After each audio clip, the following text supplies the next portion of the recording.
प्यारे बच्चों, आज की क्लास में आप लोगों का हार्दिक अभिनंदन है। बच्चों, आज हम लोग पढ़ेंगे सामूहिक सुरक्षा का शेष भाग।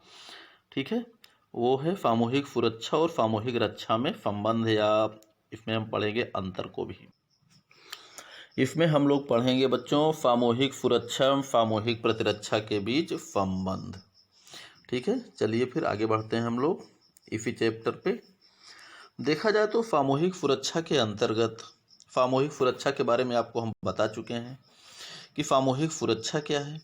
सामूहिक सुरक्षा है बच्चों, अगर देखा जाए तो इसके अंतर्गत एक विश्वव्यापक संस्था जिसमें विश्व के सभी राष्ट्र बिना किसी भेदभाव के व्यवस्था में कहीं भी तथा अंतर्राष्ट्रीय समुदाय के किसी भी सदस्य के विरुद्ध आक्रमण का मुकाबला करने का वादा करते हैं, जिसका मूल मंत्र है सब एक के लिए और एक सबके लिए। अर्थात एक राष्ट्र, जैसे संयुक्त राष्ट्र संघ है, एक बड़ी सी संस्था है या बड़ा सा संगठन है, तो इसमें सभी राष्ट्रों की सुरक्षा की गारंटी इस प्रकार दी जाती है कि अगर एक राष्ट्र पे अगर कोई भी आक्रमण करता है तो बाकी सभी राष्ट्र उस पर जो है मिलकर आक्रांता राष्ट्र के विरुद्ध कार्रवाई करेंगे। ठीक है, ये है सामूहिक सुरक्षा, जिसमें शत्रु का पता नहीं होता है। कोई भी अगर आक्रमण करने का किसी के दिमाग में भी अगर कोई बात आती है तो पहले ही सोच के रखेगा कि सभी मिलकर हम पर आक्रमण करेंगे अगर हमने ऐसा किया तब। ठीक है, इसमें कोई संभावित शत्रु नहीं होता, न किसी संभावना होती है। अब बाकी जो है सामूहिक प्रतिरक्षा को देख लीजिए। अब सामूहिक प्रतिरक्षा का जो अर्थ है, सामूहिक प्रतिरक्षा व्यवस्था या सैन्य संगठन के किसी भी सदस्य पर शत्रु द्वारा किए गए आक्रमण का सभी राष्ट्र मिलकर सामना करते हैं।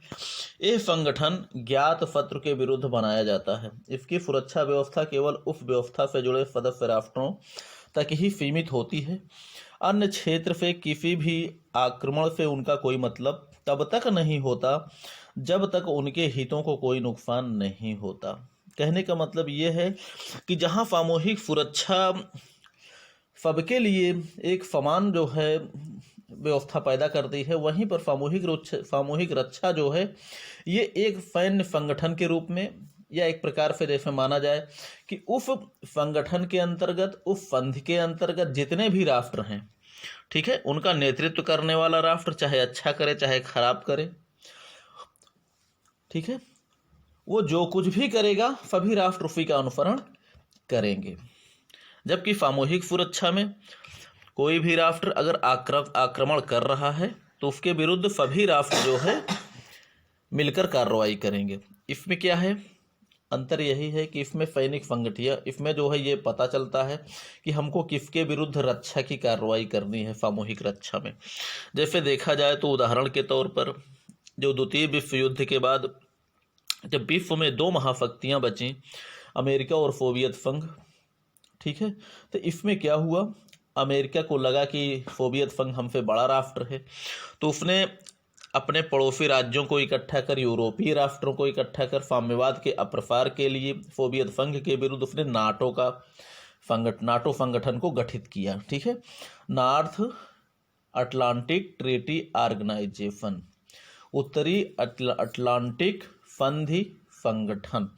तो उसने जो कुछ भी किया एक सैनिक संधि के रूप में इसने सैनिक संगठन बनाया, किसके विरुद्ध, रूस या सोवियत संघ के विरुद्ध। ठीक है बच्चों,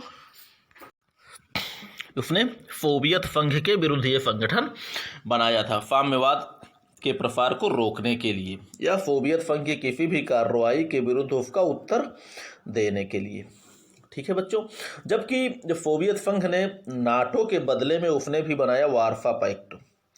ठीक है, वार्सा पैक्ट, उसने इसमें पूर्वी यूरोप के कुछ राष्ट्रों को मिलाकर उसने संगठन बनाया, जो कि उसका भी उद्देश्य अमेरिका और नाटो को ही जो है ध्यान में रखकर किया गया था।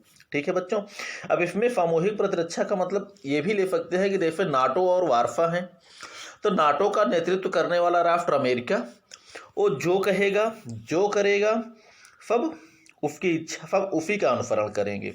ठीक है, इसमें कोई सामूहिक, कोई स्वतंत्र नीति का अनुसरण नहीं कर सकते। इसमें जो है जो उनका अगुवा होगा वो जो करेगा उसी पे कार्रवाई होगी, अच्छा करे या गलत करे इसका कोई मतलब नहीं होता। ठीक है बच्चों, और वारफा पैक्ट ये भी उसी आधार पर, इसमें सोवियत संघ जो करता सभी उसका केवल अनुसरण करते। ठीक है बच्चों, तो सामूहिक प्रतिरक्षा और सामूहिक सुरक्षा का ये अलग अलग जो अर्थ है बच्चों आप लोग समझ गए होंगे कि सामूहिक सुरक्षा में सब एक के लिए, एक सबके लिए। सामूहिक प्रतिरक्षा में सभी जो भी है केवल संगठन से जुड़े हुए, संधियों से जुड़े हुए, केवल अपने संगठन की रक्षा के लिए ही सीमित हैं। ठीक है, केवल अपने संगठन की रक्षा का ही उत्तरदायित्व तो है, बाकी सबसे कोई मतलब नहीं है। ठीक है बच्चों, हाँ चलिए अब देखिए इसमें इन दोनों में पर्याप्त अंतर क्या क्या है। इन दोनों में चूंकि पर्याप्त अंतर भी है, देखने में तो एक ही जैसा लग रहा है लेकिन अंतर भी है। अंतर अभी आपको हम उसमें भी बता चुके हैं।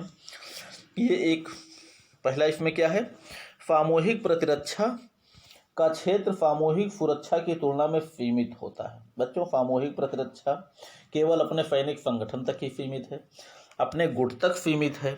ठीक है, सामूहिक सुरक्षा की तुलना, सामूहिक सुरक्षा जो है वो संपूर्ण राष्ट्रों की सुरक्षा होती है। जैसे बच्चों एक प्रकार से हम आपको उदाहरण जैसे दिए थे अभी इसके पहले वाले भाग में कि अगर कक्षा में अगर सामूहिक सुरक्षा व्यवस्था की स्थिति लागू करनी है तो प्राचार्य जी जैसे देख रहे हैं, प्रिंसिपल साहब हो गए, क्लास टीचर हो गए, कोई भी हो गए, अगर क्लास में अगर सामूहिक सुरक्षा व्यवस्था जैसे लागू करनी है तो ये कह सकते हैं कि आज के बाद एक लड़के पर अगर किसी ने एक लड़के को भी मारा तो सभी लड़के मिलकर उस मारने वाले लड़के को पीटेंगे।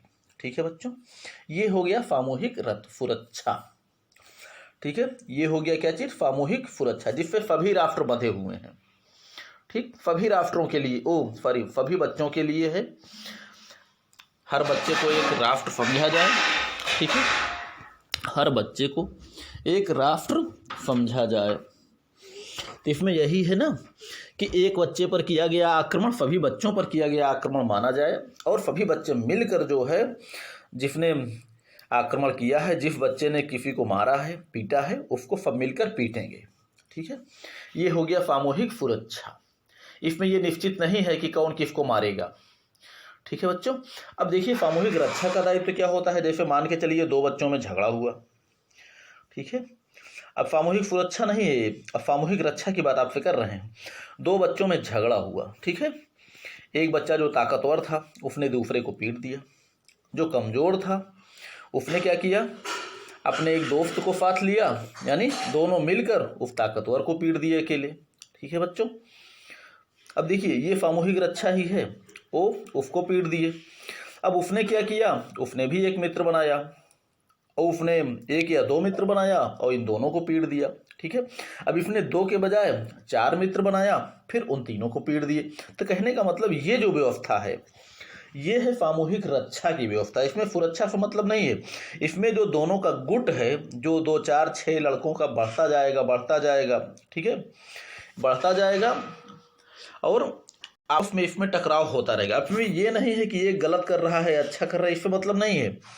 एक जो उसमें नेता होगा वो जो सही करेगा तब भी, फालतू पीटेगा तब भी, सभी और उसी का अनुसरण करेंगे। ये है बच्चों सामूहिक रक्षा, इसमें गुटबंदी होती है सामूहिक रक्षा में, जबकि सामूहिक सुरक्षा में कोई गुटबंदी नहीं।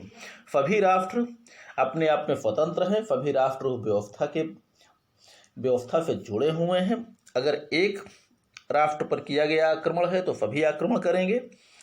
ठीक है, तो उसी तरह बच्चों जैसे हमने आपको उदाहरण दिया, एक बच्चे को अगर सभी बच्चे मिलकर उसका प्रतिकार करते हैं, पीटने वालों को पीटते हैं तो सामूहिक सुरक्षा, और छोटे छोटे गुट बनाकर आपस में लड़ते हैं तो वो है सामूहिक रक्षा। ठीक है बच्चों, चलिए अब देखिए सामूहिक प्रतिरक्षा का क्षेत्र सामूहिक सुरक्षा की तुलना में सीमित होता है। अर्थात सामूहिक सुरक्षा में क्या है, सबके लिए है बराबर। सामूहिक प्रतिरक्षा में क्या है, केवल अपने गुट तक ही सीमित है, अपने संगठन तक ही सीमित है। इन्हीं के हितों की रक्षा करनी है, अपने हितों की रक्षा करानी है। बाकी अन्य किसी राष्ट्र का अगर हित कोई किसी को कुछ करता है उससे हमें कोई मतलब नहीं। ठीक है, जबकि सामूहिक सुरक्षा में किसी पर भी कोई आक्रमण होता है सबसे मतलब है। ठीक है बच्चों, चलिए सामूहिक प्रतिरक्षा में सुरक्षा के लिए खतरे का पता होता है, जबकि सामूहिक प्रतिरक्षा में सुरक्षा के लिए खतरे का पता होता है, जबकि सामूहिक सुरक्षा में पूर्व कोई ज्ञान नहीं होता कि हमारा शत्रु कौन है। ठीक है बच्चों, जैसे गुटबंदी कर लिए बच्चों, तो गुटबंदी में ये पता है कि हमको उसको पीटना है, ये पहले से ही ज्ञात है, जबकि सामूहिक सुरक्षा में ये नहीं पता है कि कौन लड़का किसको मारेगा। ऐसे राष्ट्रों में भी सामूहिक सुरक्षा में कौन राष्ट्र किस पर आक्रमण करेगा ये पता नहीं होता, जबकि गुटबंदी में सामूहिक रक्षा में जैसे अमेरिका ने जब अपना गुट बनाया तो उसको पता था कि हम किसके विरुद्ध बना रहे हैं, सोवियत संघ के विरुद्ध बना रहे हैं। सोवियत संघ ने अपना गुट बनाया तो उसको भी पता था कि हम अमेरिका के विरुद्ध बना रहे हैं, अमेरिकी गुट के विरुद्ध बना रहे हैं। इसमें पहले से ज्ञान है, जबकि सामूहिक सुरक्षा में ये नहीं पता है कि कौन आक्रमण करेगा। ठीक है बच्चों, देखिए सामूहिक प्रतिरक्षा में पूर्व नियोजन संभव है, जबकि सामूहिक सुरक्षा में नहीं। बच्चों जब शत्रु का पहले से ज्ञान होगा तो रणनीति प्लस नियोजन, अपनी सारी व्यवस्था, अपनी रणनीति, अपनी ताकत, ये सब जो है आप पहले से ही निर्धारित कर सकते हैं कि हमें किस प्रकार उसका प्रतिकार करना है। जबकि सामूहिक सुरक्षा में जब शत्रु का पता ही नहीं है तो हम अपनी रणनीति नियोजन कैसे करेंगे। ठीक, चलिए, सामूहिक प्रतिरक्षा यथापूर्व स्थिति को बनाए रखना चाहती है, जबकि सामूहिक सुरक्षा अंतर्राष्ट्रीय शांति की सुरक्षा के लिए कार्य करती है। कहने का मतलब बच्चों, सामूहिक प्रतिरक्षा जो है इसमें जो ताकतवर राष्ट्र की स्थिति होती है चाहता है हम ऐसे बने रहें। ठीक है, जो परेशान है वो परेशान रहे, हमारा शत्रु परेशान है, हमसे कमज़ोर है तो परेशान रहे। जबकि चाहे अंतर्राष्ट्रीय सुरक्षा को खतरा ही पैदा हो जाए, लेकिन वो चाहता है कि हमारी मजबूत स्थिति बनी रहे, यानी यथा स्थिति बनी रहे।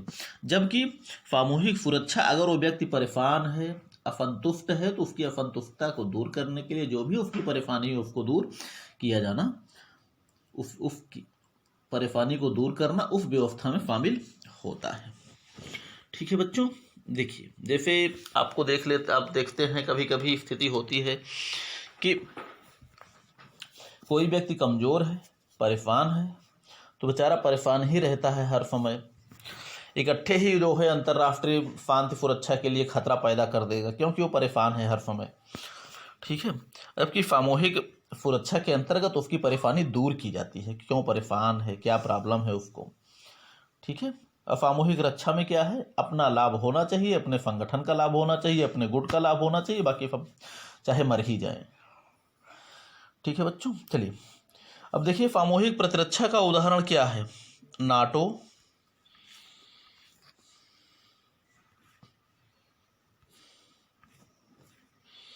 सामूहिक प्रतिरक्षा का उदाहरण अपने आपको बताया है नाटो वार्सा संधियां, नाटो अमेरिका गुट, वार्सा सोवियत संघ गुट, शीत युद्ध के पहले का। हालांकि ये गुट अभी भी हैं लेकिन जो है बहुत कमज़ोर हो चुके हैं। नाटो गुट भी काफ़ी बड़ा होकर टूट गया है, वार्सा गुट भी लगभग समाप्त हो गया है, जो क्रमशः अमेरिका एवं सोवियत संघ की एक दूसरे की विरोधी संधियां हैं, एक दूसरे को ध्यान में रखकर ही निर्मित की गई थी। सामूहिक सुरक्षा का उदाहरण केवल संयुक्त राष्ट्र संघ है बच्चों। ठीक है, संयुक्त राष्ट्र संघ में ही जो है ऐसी व्यवस्था है कि अगर एक राष्ट्र पर कोई आक्रमण करता है, राष्ट्र का पता है नहीं कौन आक्रमण करेगा, बाकी सब राष्ट्र मिलकर उसका प्रतिकार करेंगे।